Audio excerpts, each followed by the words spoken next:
بزرگوں نے یمن کے ایک بزرگ تھے، انہوں نے کہ حقائق بیان کی ہے قرآن پاک کے حوالے سے۔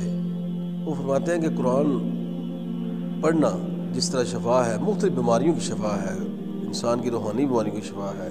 انسان کی روح کی بھی شفا ہے، اگر جو بھی بیماریاں روحانی جسمانی ہوں، اللہ تعالیٰ اس کو پڑھنے سے اللہ تعالیٰ ہمیں شفا عطا فرماتے ہیں۔ اور قرآن ویسے بھی اللہ سے گفتگو ہے، یہ اللہ کا کلام ہے، اس کے پڑھنے کے بے شمار فائدے ہیں۔ پڑھنا ہمیں سمجھ کے چاہیے، قرآن ہمیں کہتا کیا ہے، اگر اس کو سمجھ کے پڑھیں گے تو انشاءاللہ تعالیٰ یہ ہمارے روشنی ہے، یہاں بھی، اوپر بھی، قبر میں بھی روشنی ہے، اور قبر میں بھی ہمارے لیے نجات کا باعث بنتی ہے۔ بزرگوں نے فرمایا کہ یمن کے ایک بزرگ ہیں، کسولیہ میں، انہوں نے بڑا خوبصورت ایک واقعہ لکھا ہے۔ وہ فرماتے ہیں کہ ہم جنازہ پڑھنے کے لیے گئے، جنازہ پڑھ کے مردے کو جب دفنایا تو دفنانے کے بعد واپس آئے، ابھی تھوڑی دوری واپس آئے ہوں گے تو ہم نے دیکھا کہ آگے قبر جو ہے وہ دھماکے سے پھٹ گئی ہے، اور اس میں سے ایک جانور، کالا کتا، اس طرح کا وہ جانور تھا، وہ نکل کے باہر آیا۔ تو اس جنازے میں وہ بزرگ فرماتے ہیں کہ ایک اللہ کے صالح بندے بھی تھے، وہ بھی، سب لوگوں نے کہا کہ حضرت یہ کیا ماجرا ہے؟ تو انہوں نے اللہ تعالیٰ کی دی ہوئی رحمت سے، اللہ تعالیٰ کی دی ہوئی طاقت سے، اللہ تعالیٰ کی دی ہوئی استاد سے اس کو پوچھا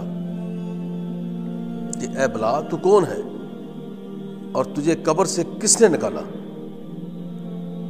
تو وہ کہتا ہے کہ میں اس شخص کے بدعمال ہوں، یہ جو اس نے گناہ کیے ہیں بدعمال ہیں، یہ میں اس پر ہیوی ہو گیا تھا، لیکن یہ شخص دنیا میں جب زندہ تھا تو قرآن سے محبت کرتا تھا، اور خاص کر سورہ یاسین کو یہ بندہ روز تلاوت کرتا تھا اور اس سے بڑی محبت کرتا تھا۔ یاسین سورہ اس کے اندر رچ بس گئی تھی۔ جب میں اس کو عذاب دینے کے لیے مجھے بھیجا گیا تو ادھر سے سورہ یاسین بھی قبر کے اندر تشریف لائی،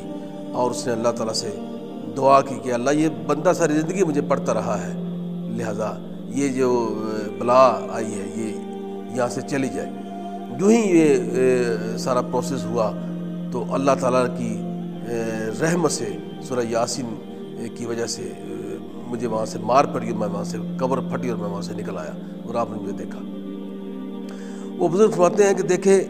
اللہ تعالیٰ نے اس قرآن کے ذریعے، سورہ یاسین کے ذریعے اس کی حفاظت فرمائی، اور قبر بھی میں جو اس کو عذاب ہو رہا تھا، جو اس پر عذاب آیا اس کی بدعمالیوں کی وجہ سے، وہ اللہ نے دفع کر دیا، دور کر دیا۔ لہٰذا ہمیں چاہیے کہ قرآن سے محبت کریں، اور کوئی نہ کوئی صورت ایسی ہو اس کو ہم روزانہ تلاوت کریں۔ اور سورہ یاسین کے بے شمار فائدے ہیں، قرآن حدیث کے اندر بھی آقا علیہ الصلوۃ والسلام فرمانات اس کے متعلق موجود ہیں۔ اگر آپ اس کو پڑھیں تو آپ کی زندگی میں، روزی میں، عزت میں برکت ہوگی، اور قبر میں بھی یہ آپ کو روشنی عطا کرے گی، قبر میں بھی آپ کو مختلف عذابوں سے بچائے گی۔ یہ سورہ ہمیں روز پڑھنی چاہیے، اور جو حدیث میں آتا ہے جو بندہ روز اس کو ایک دفعہ پڑھ کے گھر سے نکلتا ہے، اللہ تعالیٰ اس کے رزق کا ضامن ہو جاتا ہے، اللہ اس کو وہاں سے رزق عطا فرماتا ہے جہاں سے اس کو وہم و گمان میں بھی نہیں ہوتا۔